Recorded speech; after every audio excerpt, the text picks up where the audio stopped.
क्या तुम्हारे साथ भी ये हो रहा है? ब्रह्मचर्य फॉलो कर रहे हो, डिसिप्लिन भी ठीक है, लेकिन फिर भी अचानक एनर्जी क्रैश हो जाती है, बॉडी हैवी लगती है और माइंड में क्लैरिटी की जगह डलनेस आ जाती है। और सबसे कंफ्यूजिंग बात क्या है, तुम सोचते हो मैं तो सही कर रहा हूँ, फिर एक गिरावट क्यों? यहीं पर ज्यादातर लोग गलती करते हैं, वो ब्रह्मचर्य को डाउट करने लगते हैं। शायद ये मेरे लिए काम ही नहीं कर रहा, ऐसा सोचने लगते हैं।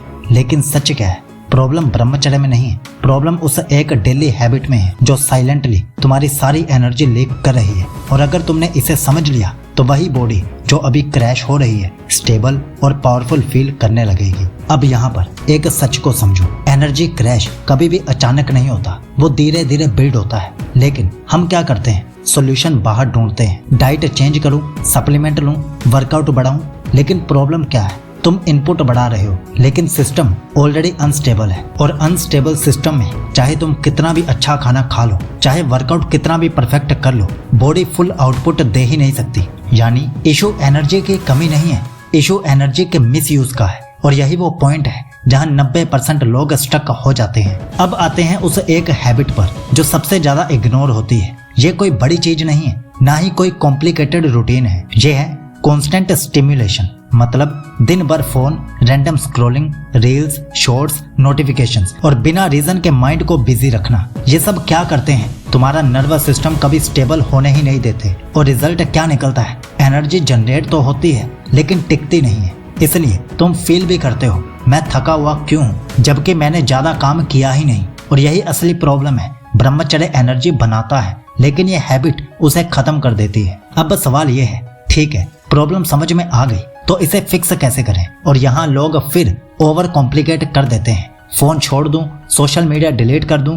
लेकिन सच क्या है, तुम्हें सब कुछ छोड़ना नहीं है, तुम्हें कंट्रोल करना है। लेकिन कैसे? दिन में 2 से 3 बार नो स्टिमुलेशन विंडो बनाओ, 15 से 30 मिनट के लिए। ना फोन, ना म्यूजिक, ना कोई इनपुट, बस चुप बैठो, ऑब्जर्व करो। शुरुआत में अनकंफर्टेबल लगेगा, माइंड भागेगा, बेचैन होगा, लेकिन यही वो मोमेंट है जहां तुम्हारा सिस्टम रीसेट होना शुरू होता है और धीरे धीरे तुम्हारी एनर्जी टिकने लगती है, क्रैश होना बंद होता है। लेकिन यहाँ एक जाल भी है जिसमें ज्यादातर लोग फिर फंस जाते हैं। वो 2 से 3 दिन ये प्रैक्टिस करते हैं, फिर बोलते हैं कुछ खास फर्क नहीं पड़ रहा और छोड़ देते हैं। लेकिन रियलिटी क्या है, ये हैबिट क्विक फिक्स नहीं है, ये सिस्टम रीबिल्ड है। पहले 5 से 7 दिन सिर्फ रेस्टलेसनेस कम होती है, उसके बाद माइंड स्टेबल होना शुरू होता है और फिर एनर्जी कंसिस्टेंट होने लगती है।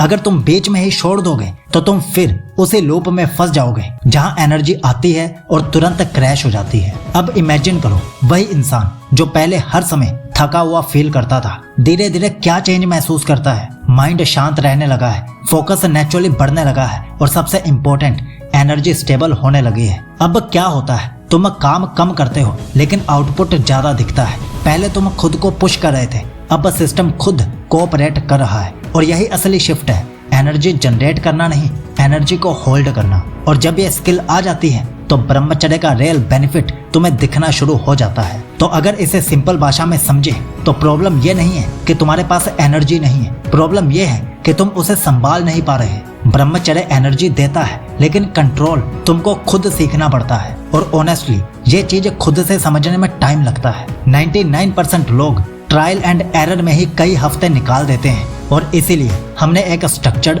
100 डेज ब्रह्मचर्य ट्रांसफॉर्मेशन सिस्टम बनाया है, जहां step by step clear road map मिलता है, कब क्या करना है, कैसे करना है, ताकि तुम गैस ना करो, डायरेक्ट प्रोग्रेस करो। तो अगर आप तैयार हो सही तरीके से ब्रह्मचर्य शुरू करने के लिए, तो इस ब्रह्मचर्य ट्रांसफॉर्मेशन का लिंक हमने नीचे डिस्क्रिप्शन और पिन कमेंट में दिया है। चाहो तो आज और अभी से शुरू कर सकते हो। आपका ब्रह्मचर्य शुभ हो।